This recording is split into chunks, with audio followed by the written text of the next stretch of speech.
Jamaica, Jamaica, Jamaica this year marks the fourth staging of the National Children's Summit, and the theme is Empowering Children, Uplifting Jamaica. Here with more information are Allison Brown-Knight, Communications Specialist at UNICEF Jamaica, and Matthew McHayle, Chairman of the Children's Advisory Panel. No, what is the Children's Advisory Panel?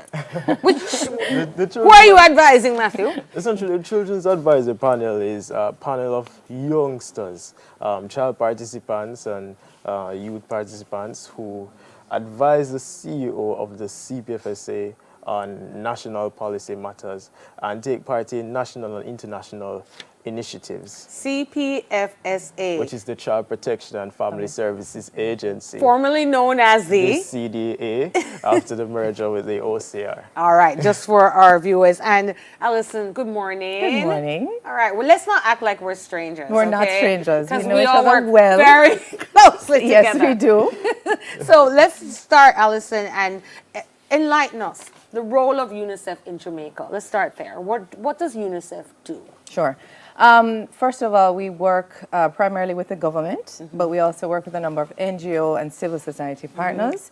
And our role here is really the fulfillment and protection of children's rights, as outlined in the Convention on the Rights of the Child, which is UNICEF's Bible, and guides all the work that we do. So we have programs at the community level, we work on policy and program and changes in laws, etc. But the goal of all our work is to influence children's lives positively. Okay, and this is not the first staging of the summit, Matthew and Allison. No. This is the fourth staging, actually. Fourth staging. We try to take it bigger and better each year with all our partners, such as UNICEF and the USAID. This year we'll have over 1,200 child participants and youth delegates who will participate in policy matters and share information for the betterment of each and every child and youth in Jamaica. That's a lot of children. Where are the children coming from? The children are coming from mostly the child protection sector, but we have some other youth delegates who will be there. So, obviously it would have to be on a special invite basis. However, we will have a live streaming on the Child Protection and Family Services Agency's website, childprotection.gov.jm. Okay. Also, you can find the live streaming on our YouTube channel Okay. at the same Child Protection and Family Services Agency. There's a big bad acronym right there. Yes, yes. I remember it. Yes. So, Allison, the role of UNICEF and the goal of this summit, Right. what are the outcomes? What are we trying to achieve here? Tomorrow, what are we going to achieve? Yes, tomorrow.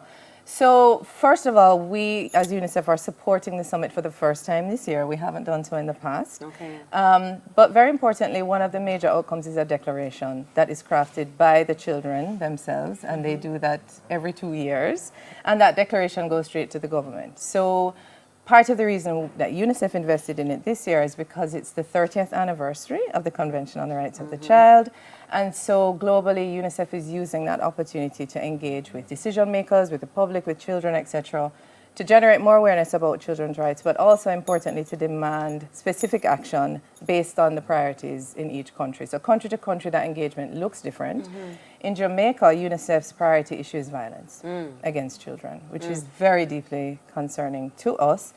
And so we wanted to use CRC 30 as an occasion to hear from children directly about their experiences with violence and their ideas about what we can do about it, and B, to take what we hear and represent that directly to the government. In November, World Children's Day is November 20th. Yes. And so between now, tomorrow, and November, we have a series of activities that are designed to engage children directly. So we're going to talk to hundreds of children across the island about the issue of violence. And then we will package what we hear and make sure that the government hears it as well. Children have a right to be heard. Matthew, you're a young man. I know you from your child. Yes. The man called me auntie. I feel so old. Old, Allison. old. I feel We're so very old. old. We're very old. Yes. But we're not cold. No time, no time. Matthew, you've been a part of this group for a while, the advisory panel and agencies that are protecting our children or supposed to be protecting our children. What are you seeing as it relates to violence against children, and what's your recommendation as a young man? We have recommendations based on what we deal with on the panel as well. We have gone through a series of programs, especially the National Plan of Action, in which we were persons who gave advice to the CEO on that formation policy as well. My personal take on violence against children is that children should be protected because they're the future. You know, obviously, if you continue to harm children and if you continue to do certain things that really deal with children in a traumatic way, then the country and the state of the nation will not be better as a result, and we'll see effects of that going forward.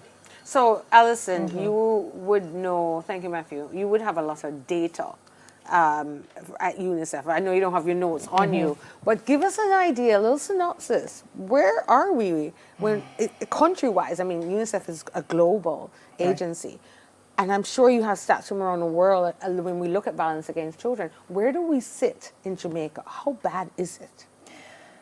It's pretty bad relative to the rest of the world and also relative to the rest of the Caribbean. We have major problems, right? We have major problems with physical abuse, with sexual abuse, sexual violence. It's bad. It's bad. So we need answers. And tomorrow is where we continue the fight and the work at the Children's Summit.